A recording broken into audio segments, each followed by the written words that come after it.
They know what's happening in the United States.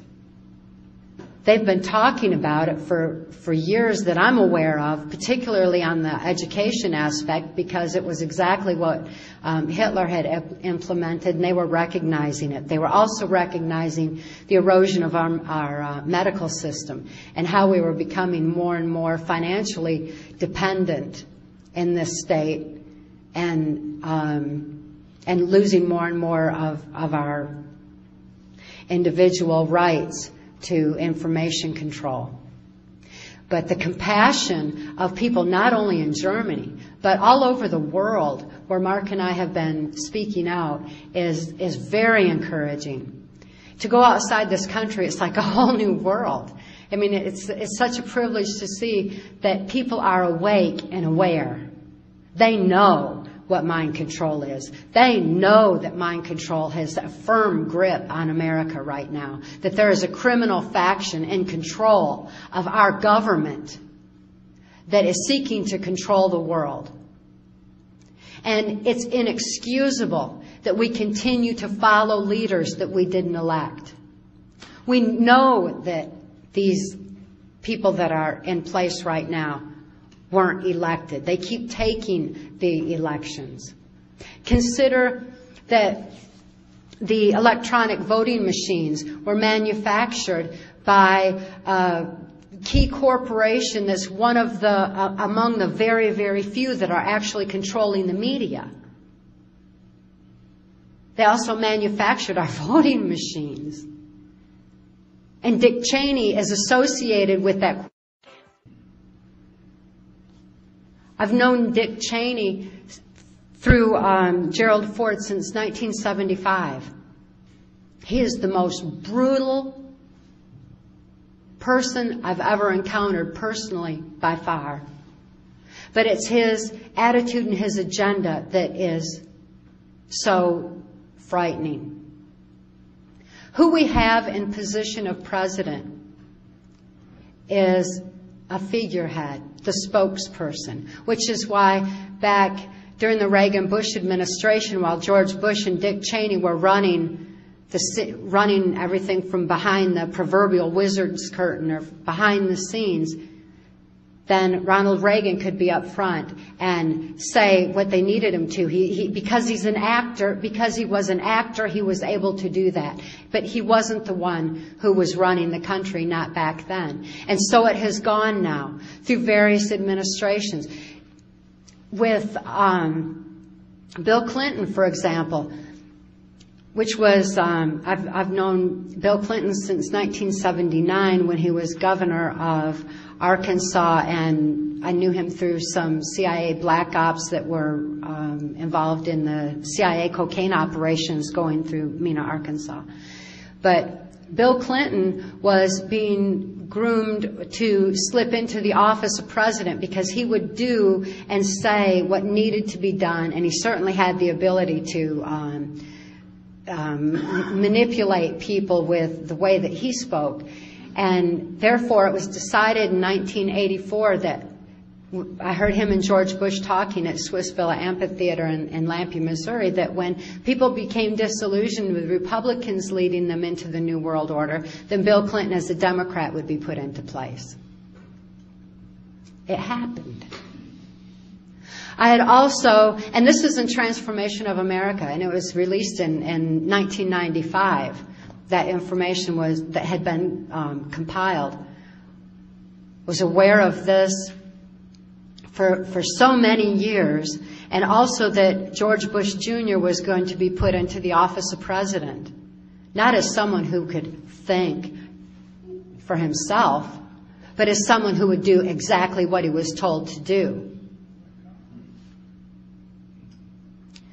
George Bush Jr. can deliver a speech very well, because all he has to do is voice it and mouth it exactly like he's told to do. But to ask him a question that he has to think of creatively or to answer on his own, the tongue goes to the side of the mouth and he doesn't come off just very, very, very bright. That's because he's not the one who's thinking of where our country is going or where it's been. He's not the one who's aware. We got to look behind the scenes. The person that we see, the figurehead that we see as president, is not the one that's in control. And the next one's not likely to be either. And I believe that's why that Schwarzenegger's being groomed accordingly, because he too is an actor and he can voice and say whatever he's told to do as well. This is coming unless we wake up and wise up. But according to the plans that I heard at Bohemian Grove in Northern California, at the Swiss Villa Amphitheater, which is actually a CIA mind control epicenter where they train military special forces. Also Mount Shasta, California, where they train military special forces with mind control, which was where I had seen George Bush Jr. being programmed and trained and groomed as well. These particular epicenters are places where I heard numerous for who was going to be put into place and how the minds of the people could actually be manipulated. And I learned through that Hillary is the next is one being groomed as well, because not robotically or under mind control. As a matter of fact, she is definitely more criminally intelligent than Bill Clinton even. But since people in America have been socially engineered to forget the crimes during the Clinton administration and only think of the perversion, diversion, Lewinsky affair, the Hillary being paraded as an illusion of change as a woman is also forthcoming. So those are two very key people that are being maneuvered into place as well.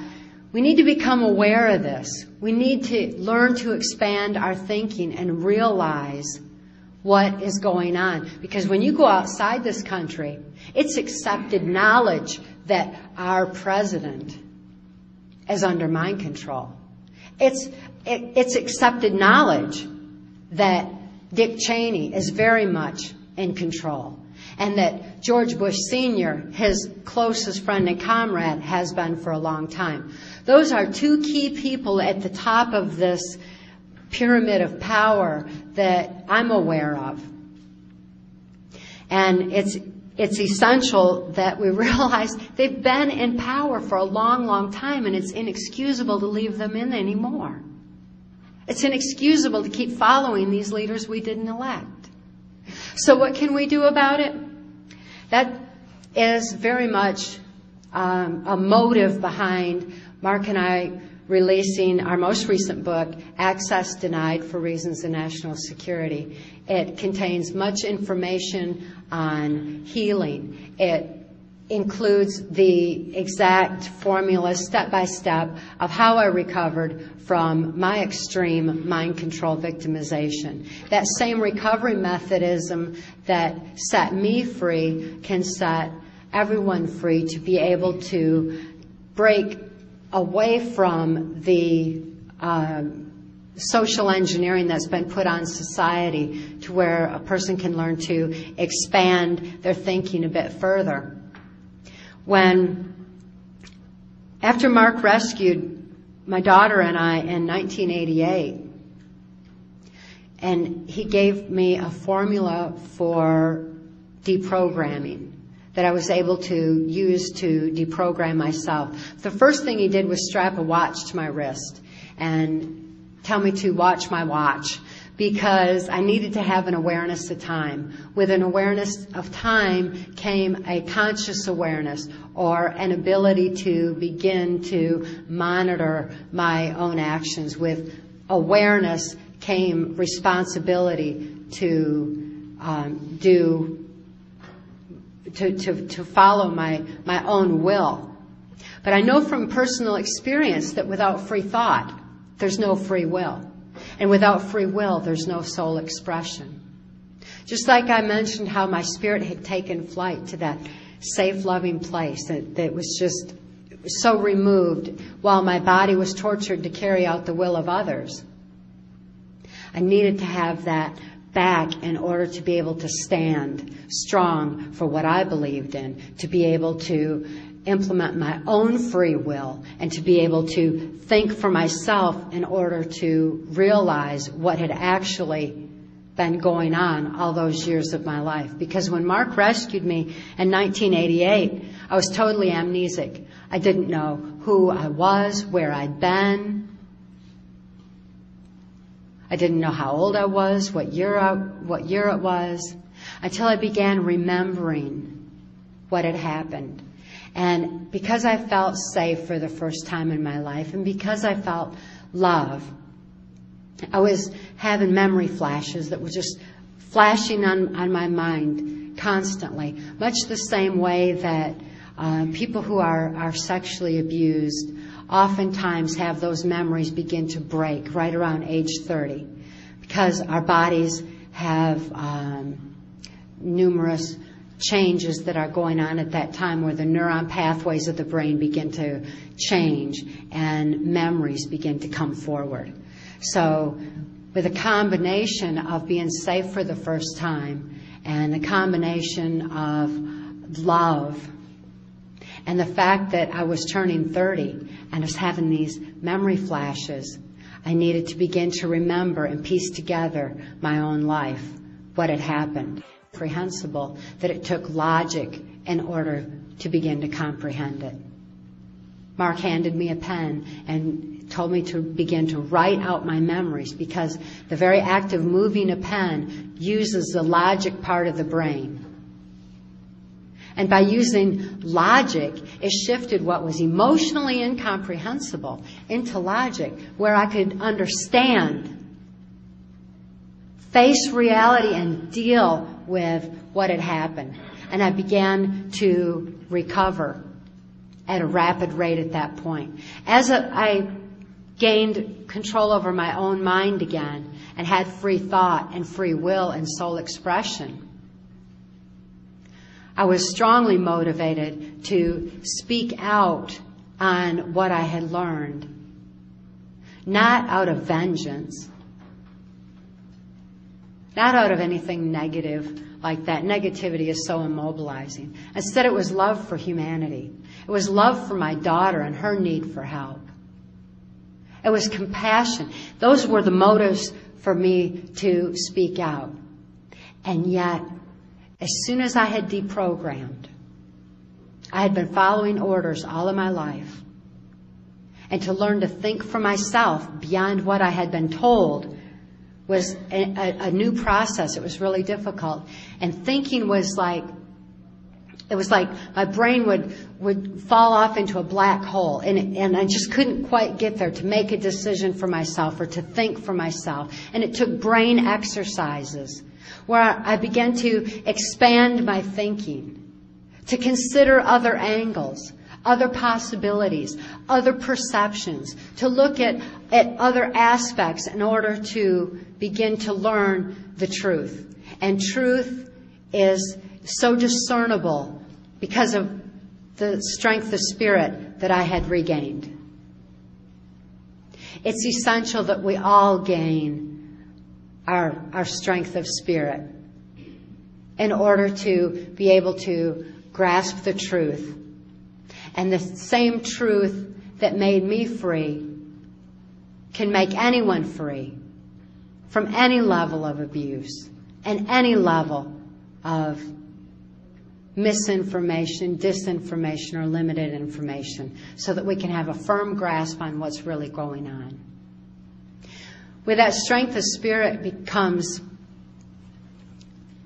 an ability to have an inner peace. And that inner peace